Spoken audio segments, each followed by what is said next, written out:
বাচ্চু ভাই উনি হচ্ছেন, ওনার তো জিঙ্গল দিয়ে আমি যখন কাজটা করেছি তখন থেকে তো ওনার মানে আমি তো আগে থেকে ভক্ত। আমি তো গানের অসম্ভব সারা জীবনই এলআরবি কে নিয়ে সবসময় ফাইট করেছি, কারণ এলআরবি যখন স্ট্রাগলিং সেই সময়টাতে তো আমরা ছোট ছোট, কিন্তু ওই সময় দেখা যায় আরো ব্যান্ডস যারা ছিল তাদেরকে নিয়ে, কিন্তু আমার কেন যেন শুরু থেকে এলআরবি কেই পছন্দ।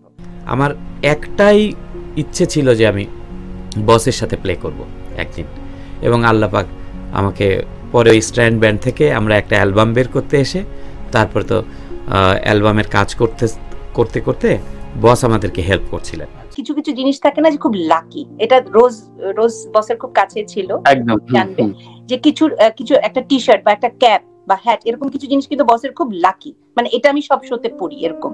তো বস তো একটা শো করবার পরে যেমন যে ক্যাপ গুলো পরতেন ঘেমে যেত, খুব ঘেমে যেতেন, তো পরের দিনই হয়তো আমাদের শো, পরের দিনই শো, রাত্রবেলা এসছে অনেক রাত্রে, পরের দিনই শো, এবং দেখা যাচ্ছে ওই মানে ক্যাপটাই হ্যাঁ আমি প্রেস করে করে আয়রন নিয়ে আসাতাম, এসে প্রেস করে কারণ বসে ঠান্ডা লেগে যাবে না। আমি ওখান থেকে বাজাতে বাজাতে আমাদের ইন্টারন্যাশনাল ক্লাবে শো হলো, সব ইংলিশ গান, সব ইংলিশ গান। আর তখন যে কি জানি কি একদিন ছিল, তারপর ঘুম ভাঙা শহরে, ফেরারি মন তখন হয়েছে।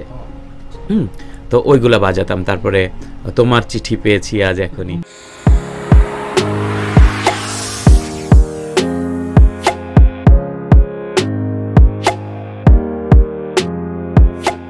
বাবু ভাইয়েরই বন্ধু ছিল আমার বস আয়ুব বাচ্চু।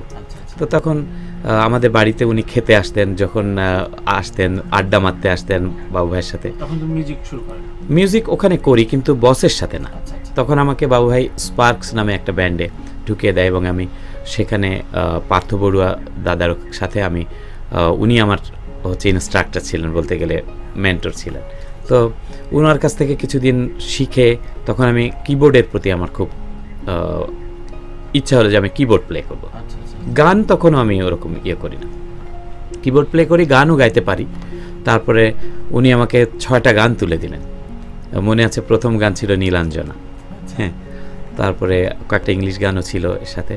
পরে ওনার ওখানে পাত্রদা ঘুমিয়ে থাকতেন, সকালবেলা থেকে বসে থাকতাম, বেলা 2টার সময় উনি উঠতেন, তারপরে হারমোনিয়াম দিয়ে দেখিয়ে দিতেন এরকম বাজাবি এরকম বাজাবি। এরকম করতে করতে আমি কিবোর্ড বাজানো শিখলাম এবং ব্যান্ডে পারফর্ম করতাম। ইউনিভার্সিটি থেকে এসেই প্র্যাকটিস স্পার্কস ব্যান্ড, তারপরে স্পার্কস থেকে চলে এসে আমি ফিলিংস ব্যান্ডে জয়েন করলাম জেমস ভাইদের সাথে।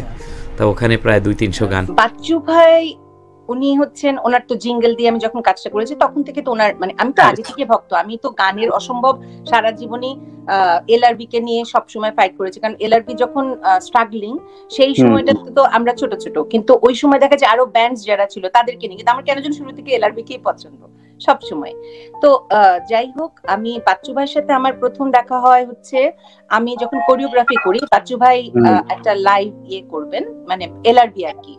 তো সেইখানে বাচ্চু ভাইয়ের সাথে আমার দেখা হলো, এবং বাচ্চু ভাই আমাকে এই তানি, উনি প্রথম থেকে আমাকে কেন তানি ডাকতেন আমি জানি না, হ্যাঁ উনি প্রথম দেখাতে এই তানি এদিকে আসো, এদিকে এদিকে এদিকে, এবং উনি কিন্তু সবাইকে তুই তুই করে বলতেন মায়া করে।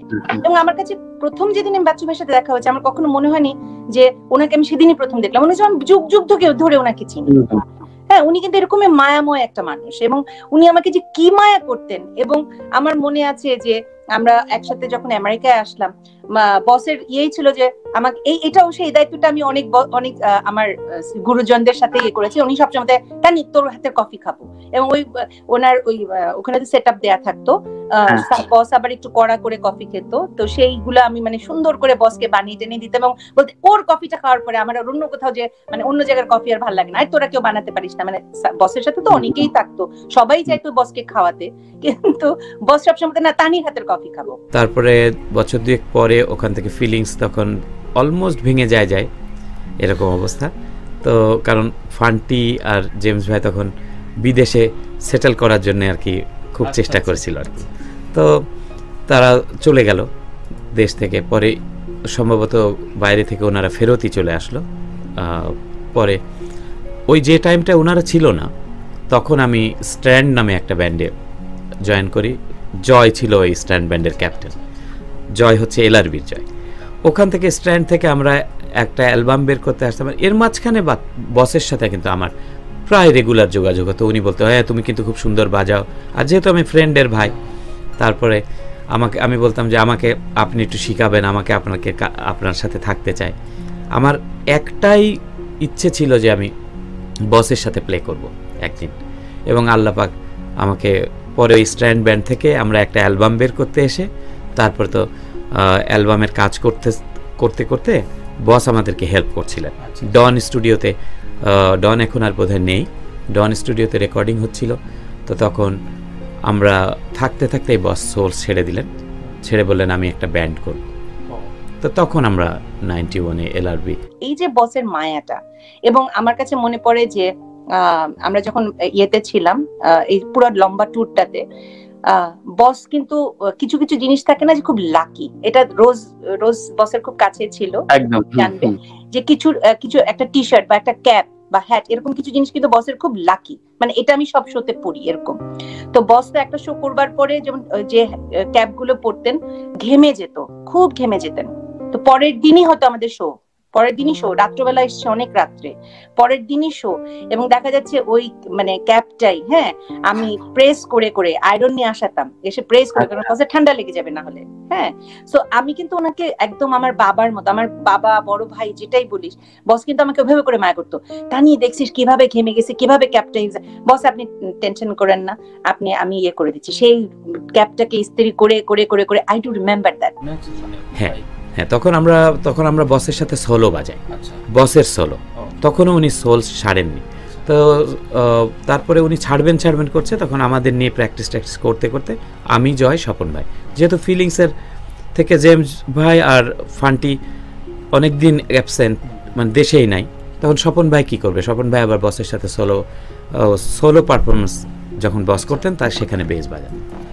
তো তখন আমরা ওনার সাথে আর কি খ্যাপ বলতে গেলে, মানে তারপরে আমি ওখান থেকে বাজাতে বাজাতে আমাদের ইন্টারন্যাশনাল ক্লাবে শো হলো, সব ইংলিশ গান। আর তখন যে কি জানি কি একদিন ছিল, তারপরে ঘুম ভাঙা শহরে, ফেরারি মন তখন হয়েছে, তো ওইগুলা বাজাতাম। তারপরে তোমার চিঠি পেয়েছি আজ এখনই, এলআরবি ফর্ম হয়নি, কিন্তু ঘুম ভাঙা শহরে তৈরি হয়েছে, বস গিয়েছে সোলসে, কিন্তু ওটা বস নিয়ে আসলো যে এলআরবিতে পরে, তখন সোলসের আর থাকলো না, যেহেতু বস গিয়েছে এই জন্যে। তারপরে আমরা আরও কিছু কাভার নাম্বার করতাম, বেশিরভাগই ইংলিশ কাভার করতাম, পিঙ্ক ফ্লয়েড করতাম, অনেক নামি দামি কঠিন গান আমরা করতাম। এবং একবার আমার মনে আছে, বস একটা আমরা ঘুরছি, মলে গেছি, এটা আমি শেয়ার করি কারণ আমার কাছে হঠাৎ করে বসের কথা খুব মনে হলো। আমরা গেছি একটা মলে, তো সবাই মিলে ঘুরছি, আর বস তো সবসময় গিয়ে গিটার সেন্টার, যে কোনো জায়গায়, যে কোনো স্টেটে, আমরা 8টা-9টা স্টেট ঘুরেছি, এমন কোন স্টেট নাই যেখানে গিটার সেন্টার উনি যাননি, এবং মানে দেখা যাচ্ছে আধা ঘন্টা, 1 ঘন্টা, 2 ঘন্টা উনি গিটার বাজিয়ে যাচ্ছেন, মানুষজন ভিড় হয়ে গেছে। আমেরিকার মতো জায়গায় কিন্তু ইটস রিয়েলি টাফ, মানুষজন আসে না, কারোটা শুনতে চায় না, ওনার গিটারের ইয়েতে চলে আসতো। তো বস এরকম ঘুরছে, তো এরকম জিনিসপত্র দেখে তো একটা এরকম যে তোর গিটারের যে স্ট্র্যাপ গুলা, হ্যাঁ, তো বস এরকম পছন্দ করেছে, দেখে তো ওটা বেশ এক্সপেন্সিভ ছিল। ওই আমরা তো সে বলছি কত বছর আগের কথা, 20-22 বছর আগের কথা, হ্যাঁ, তো এক্সপেন্সিভ ছিল। তো বলছে ওরে বাবা, এই জিনিসটা এত সুন্দর, কিন্তু এরকম দাম দিয়ে রাখছে কিসের জন্য, মানে নিজে বলে না, অনেক সময় আমরা এরকম তো বলি। তা আমার কাছে মনে হচ্ছে কি যে বস এরকম একটা পছন্দ করলো আর বস নিল না, নিতে পারতো, বস নিতেই পারতো, বস আরো অনেক জিনিস কিনছে, কিন্তু ওটা হঠাৎ করে দেখে হয়তো বস পছন্দ হচ্ছে, কিন্তু এত দাম দেখে বস বলছে ধুর, এরকম। তা আমি কি করেছি, ওটা পেছন থেকে যে আমি আস্তে করে যে ওটা আলাদা করে কিনে আমি রেখে দিয়েছি।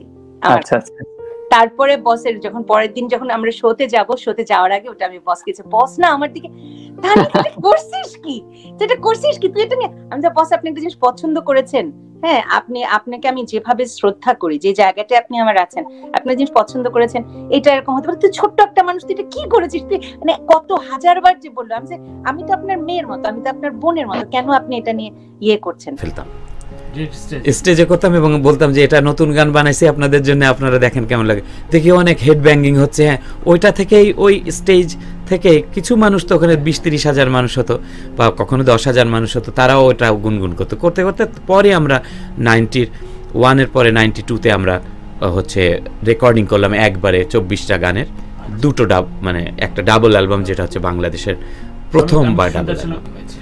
আমরা বসের সোলো পারফরমেন্সই করার কথা ক্লাব ইন্টারন্যাশনাল ক্লাবে এটা একটা বল নাইট, সবই গান, মানে সিসিআর এর গান, একটু পুরানো দিনের 60s এর গান, বিটলসের গান। হ্যাঁ, তো আমরা কি করলাম, প্রোগ্রামটা ছিল 5ই এপ্রিল। তো আমরা ইন্টারন্যাশনাল ক্লাবে গেলাম। তখন আমরা গিয়ে দেখি ওখানে হচ্ছে আমাদের ব্যান্ডের নাম লেখা লিটল রিভার ব্যান্ড।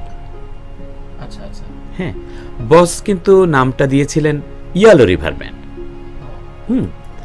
মানে বলছিল যে যেহেতু ওখানে একটা ব্যান্ড চায়, তারা সোলো আর্টিস্ট চায় না, তো বস দিয়েছিলেন নাম, আমাদের ব্যান্ডের নাম ইয়েলো রিভার ব্যান্ড। হ্যাঁ, তো ইয়েলো রিভার ব্যান্ড খুব শর্ট নোটিসে মানে হয়তো বসের সাথে কথা হয়েছে ওদের মিটিং যে হ্যাঁ আমরা বল বাজাবো, বল নাইট, বল ড্যান্স হবে, এবং ওদের সব ইংলিশ গান করতে হবে। আমি তো একটা জিনিস আপনাকে করতে পারি। তারপরে বস যেটা করলেন, তুই বিশ্বাস কর, সে খুঁজে সে আমাকে আর বলেনি, সে খুঁজে খুঁজে, এক ভদ্র মহিলা ছিল আমাদের, ভাবি ছিল না, ঘুরতেন আমাদের সাথে সাথে, তো ভাবিকে নিয়ে যে, আর যে আমাদের ড্রামার ছিল ইয়ে, এই ওর নামটাই মুহূর্তে ওদেরকে নিয়ে বস গিয়ে ঘুরে ঘুরে এত বিউটিফুল একটা, আমি রেখে দিয়েছি ড্রেসটা, এখনো আছে আমার কাছে, বিউটিফুল এক্সপেন্সিভ একটা ড্রেস, বস সেরকম বক্সের মধ্যে বলছে, তানি এই যে নে তোর গিফট। ও মাই গড, মানে এটা আমার জন্য এটা কত বড় একটা পাওয়া। হ্যাঁ, এবং এই জিনিসগুলো আসলে আমি খুব যত্ন করে রেখে দিয়েছি, আমার এখনো সেই জিনিসটা কিন্তু ভাবে করে রাখা আছে।